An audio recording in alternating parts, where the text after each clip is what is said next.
is the Angel Next Door podcast, where we will talk about all things angel investing, what it is, who does it, how do we find them, what does it mean to invest in an early stage company.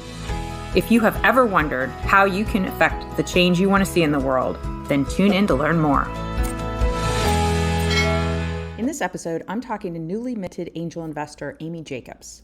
Many of you know I started this podcast to showcase how and why people become angels and how more people can see themselves as investors investing in the changes they want to see in the world. I love Amy's enthusiasm around learning about angel investing and making an impact.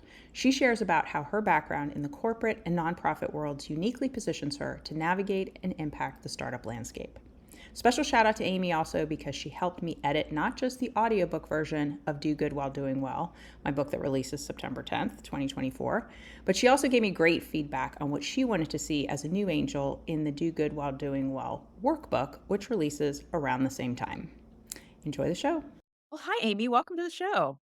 Thank you, Marsha. I'm so excited to be here. Great. Well, I'm excited to have you here to tell us a little bit about your background, how you learned about angel investing, and why you wanted to get into angel investing. Yeah, I'm really excited to share all of the things. I grew up in the suburbs of Cleveland, Ohio, and went to college in Southern Ohio and have my degree is in management information systems, which is the old school version of computer science, if you remember the pre-computer science degree, and then marketing and sales. So I had a concentration in that as well. And I knew I wanted to move south after graduation for some sunny skies. So I came to Charlotte and started my career in corporate banking in IT and process design and operations and things like that.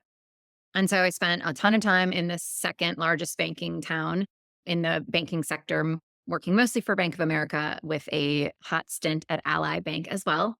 And loved every minute of it. But after about 15 years, just started to feel like there was something else I wanted to do. And I was really interested in the nonprofit community. And this is 2015. And so I didn't know anybody in the nonprofit community. I had volunteered with a couple of organizations through my church, but I knew that if I was going to make a career jump from corporate to nonprofit, I probably needed to know some people and have a better idea of the landscape in the nonprofit community in Charlotte. And so I joined an organization called Women's Impact Fund, which is a collective giving organization where we pool our resources annually to make 5 larger grants to nonprofits a year. And I've been a member of that organization for about 10 years. And that exposed me to 500 women who were highly connected to the nonprofit sector and also hundreds of nonprofits here in our community. And my eyes were really opened as to the particular needs of the Charlotte, Mecklenburg area. And then I met Kelly Brooks, who is the founder of an organization called Share Charlotte. It was essentially a tech startup that was a nonprofit founded in late 2012. I met her in 2015. She said, I'm starting this thing. It's a one-stop shop to connect all of the nonprofits in Mecklenburg County on one website. So it's easy for people who want to volunteer, who want to just learn the landscape, right? Navigate the nonprofit community to do so in one place. As you can imagine, Google gives preference to the large nonprofits, to the nonprofits who can pay for space when you Google, how can I help homeless children in Charlotte? And so the idea of the Share Charlotte platform was to make a level playing field for every nonprofit in Charlotte so that the donor could choose to navigate through the nonprofit organizations for what they cared about specifically without kind of the noise, right, that Google brings. And so it was a really fun organization. I was there for almost 7 years. I succeeded her as the executive director. So I got to be an executive director of a nonprofit for 3 years through the pandemic, which was a twist I wasn't expecting. But we were uniquely positioned when the pandemic hit to help the community react to how can we help nonprofits in Charlotte. And so I think it really blew up our branding and a knowledge of our website and our awareness of our community. And so that was super fun. And then as a previous banker, recovering banker, as I always say, I ended up after my time at Share Charlotte, I went to a financial literacy nonprofit called Commonwealth Charlotte. And that is where I'm still on the board, but I actually just recently left that position and I am ready to go work as a maybe founder or with a founder, or I'm really interested in the startup community. And that's how I got to the angel investing portion of my current step. So, Share Charlotte, are there platforms like that in other cities that connect nonprofits? Because I haven't really Great heard about that before. question. So, not really.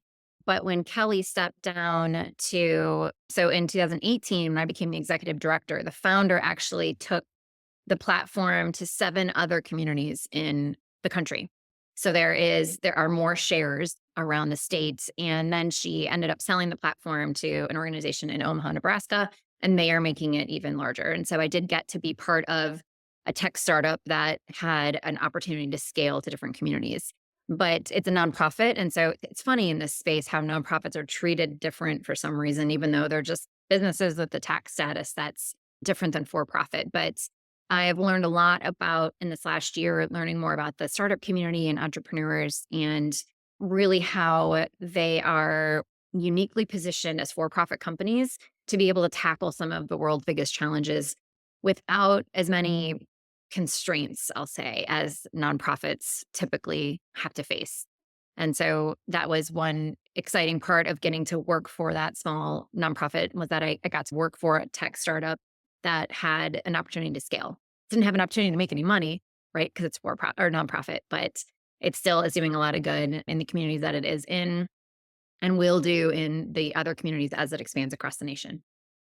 Wow, that's incredible. So then how because you had this platform built out with all of the nonprofits all in one place, it sounds like when COVID hit, you were actually able to make a bigger impact maybe faster? Yeah? Absolutely. So what happened was the media stations started blowing up our phones, and some of the larger nonprofits in Charlotte started to ask questions about how can the Charlotte nonprofit community come together to communicate to the public what the highest needs were during that time. And so we were perfectly positioned. We had already brought the nonprofit community together. And so we had spent almost at that point, almost 7 years hosting events for nonprofits, bringing resources to the nonprofit community. We launched the platform in 2013 with 83 nonprofits, and today there are 750 Mecklenburg County nonprofits on the platform. And had become the only unbiased resource, right? So we didn't care who you support. Marcia might really care about animals, and someone else cares about feeding hungry children, and whatever the thing is, there is not a cause that should be or is more important to you than to anybody else. And so we wanted to make sure that we were Switzerland in creating this platform. Our goal was to get people to care about the nonprofit community, to know what the important social issues of Charlotte, what we face in this community, and then to connect in whatever way worked for them, whether it's money, volunteer time, or et cetera. And so the nonprofits were telling us we had hundreds of nonprofits, right, basically on a Facebook group telling us what the most important thing that they needed while the world was shut down and then in the immediate aftermath. And so we could collect that information and begin throughout the community, instead of the nonprofits being on their own, especially the small ones, right? The Humane Society, the United Way, like they don't need a Share Charlotte to communicate the needs that they have during a crisis. But some of these smaller organizations that don't have a platform, don't have a megaphone, don't have Google search results, had no way to communicate what they needed. And so we were able to be that platform for them. And that was just a really great opportunity to demonstrate the power of bringing a community together. I love that. So then how did you learn about angel investing? So, through Women's Impact Fund, I met a woman who left her corporate job to start a small business. And she also became an angel investor. That was the first time I had ever heard that term, but I didn't know much about it at the time. And it was 10 years ago. So was just starting my nonprofit career. And I figured the word angel investor had nothing to do with the journey I was about to endeavor, right? To be paid kind of pennies to go save the world in the nonprofit sector. And then now that I have decided to pursue an entrepreneurial career, whether that's to start my own business or join a startup, I began to research the ways that startups get money. How do they get funded? If I don't have millions of dollars to start my own startup, which I do not, then how would I go about raising money to fund whatever idea I might have? And that term angel investing came back into focus. I read a bunch of books, I listened to podcasts, Through the pandemic, I was addicted to How I Built This. I read the book Angel by Jason Calacanis, which really opened my eyes to a lot of things.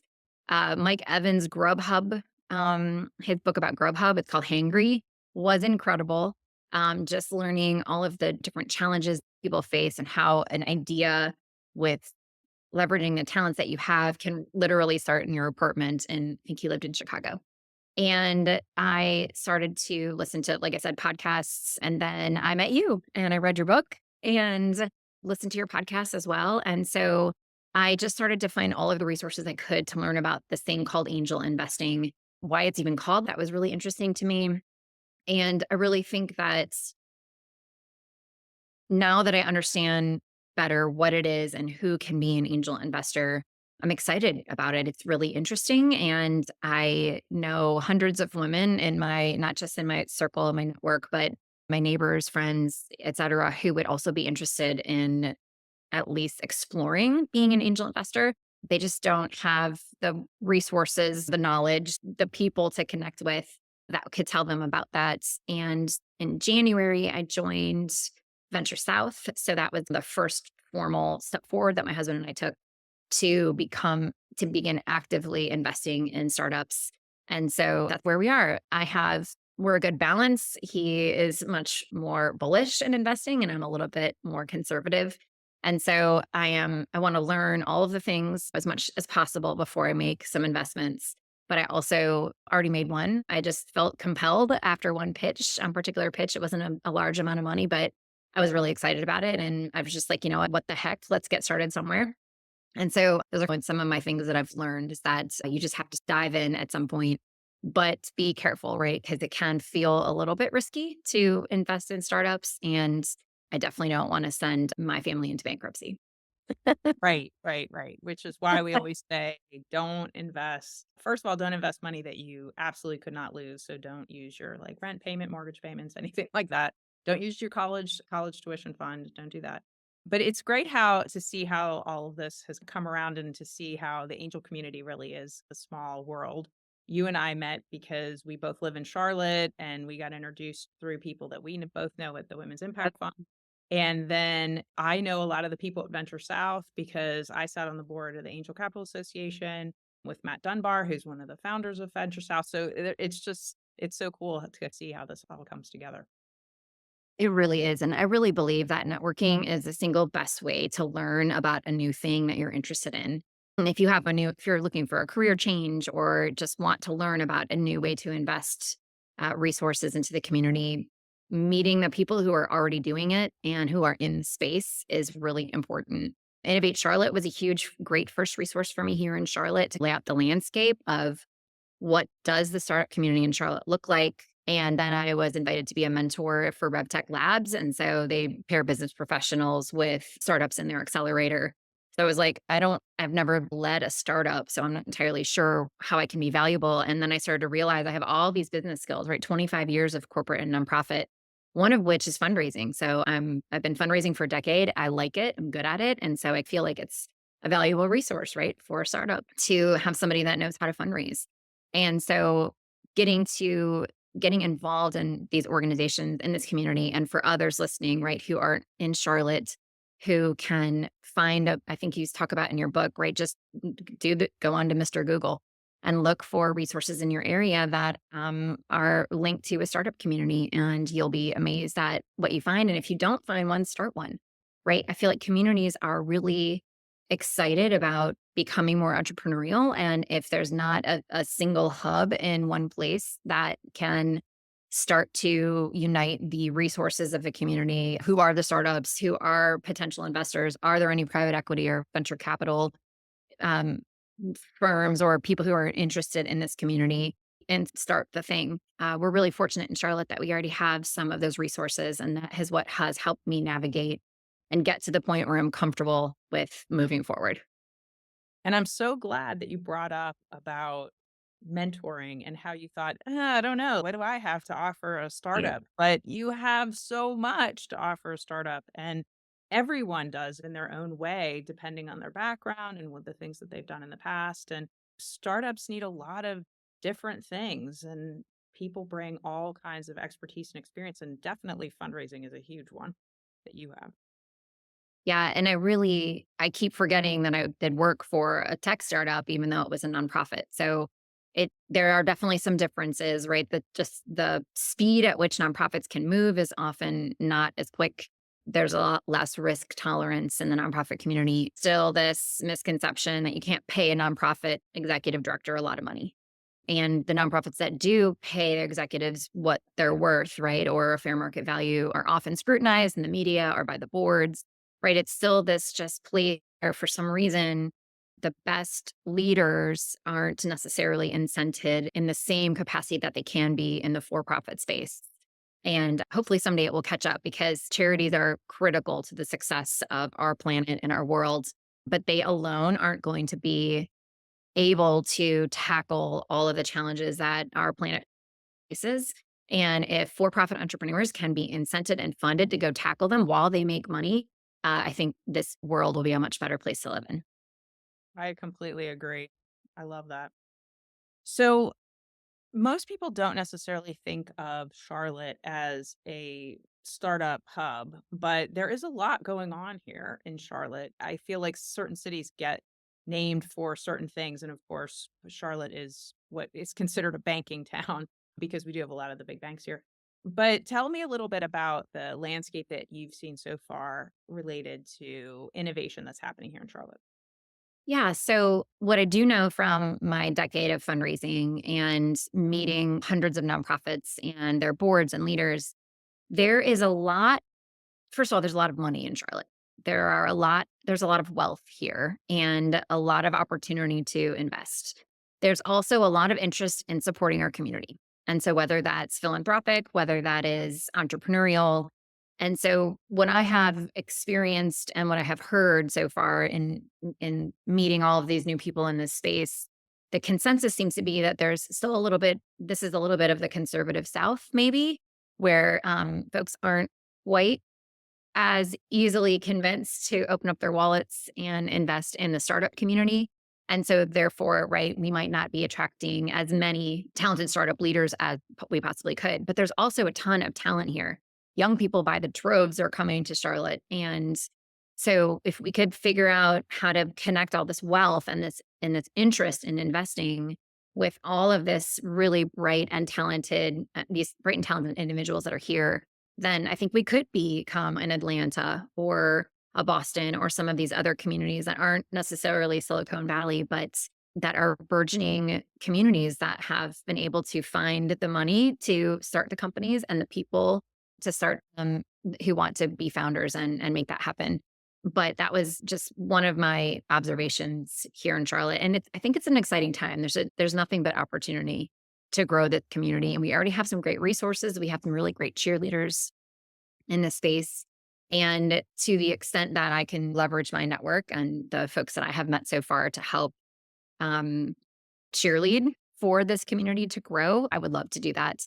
So that's what, as I think about what I'm going to do next, am I going to go work for a startup? Am I going to go help one of these forums that's already sort of cheerleading for the startup community, help them make that organization louder or bigger?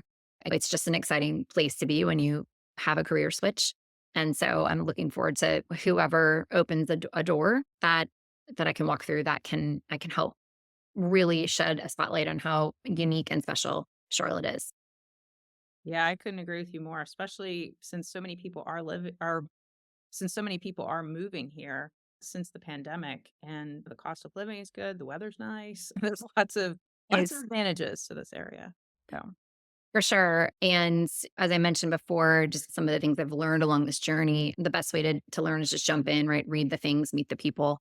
But I like that. I read somewhere, give yourself permission to sit on the sidelines for a while. I am not a sideline type of person. I jump in 1,000% to every single thing I do. And so to wait and learn is a little challenging for me. But when it comes to writing checks for startups, I feel like it's really important to have a strategy, to have an idea about what types of companies speak to me. How do they fit into our overall investment strategy as we get closer to our retirement, my husband and I?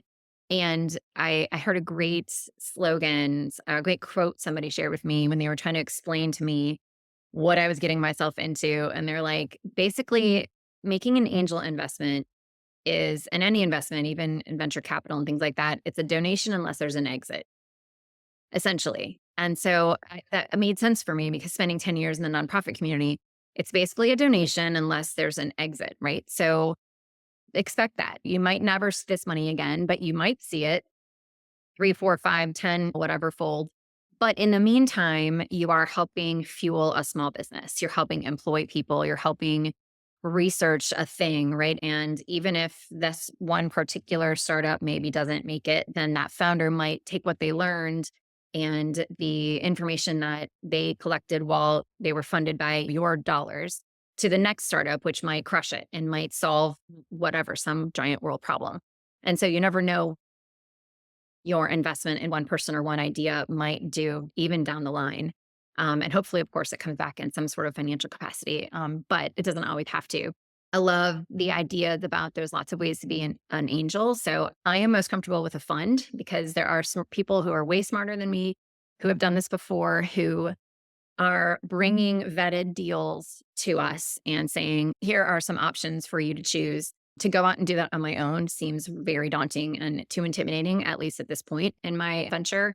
But I really want to do some research. My kind of next steps, I want to learn more about the equity based crowdfunding and the revenue based crowdfunding. So I want to get on some of those platforms and put $50 or $100 in or whatever that minimum is and learn more about that. I've also been doing a ton of research on leveraging donor advised funds.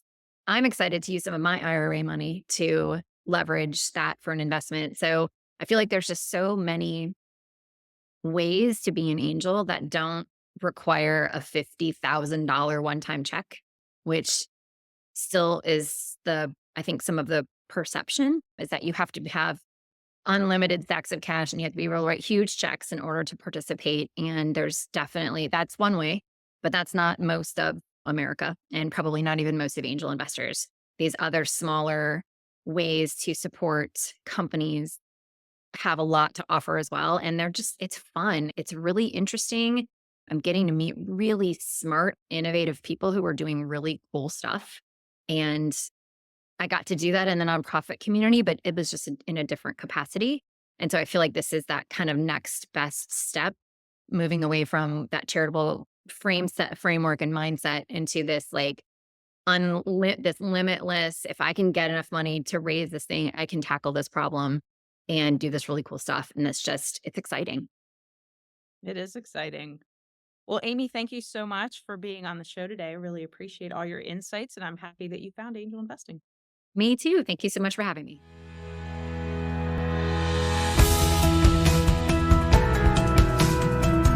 Hey, thanks for listening. To connect with me, visit my website at marciadawood.com. And if you're looking to learn more about investing in the changes that you want to see in the world, sign up for Ann and Bill Payne's ACA Angel University classes.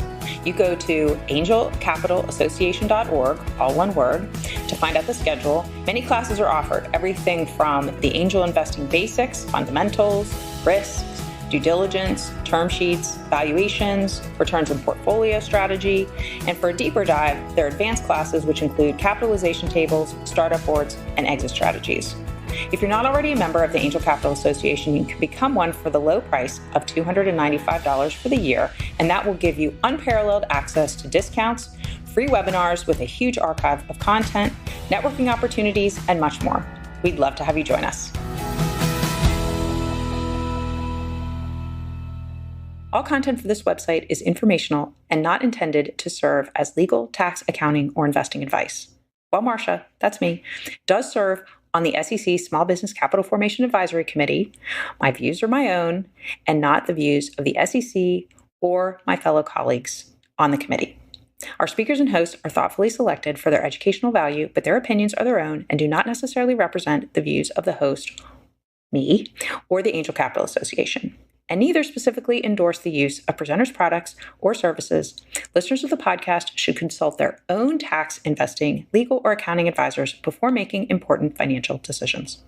All warranties, including accuracy, completeness, and suitability for specific purpose, are disclaimed.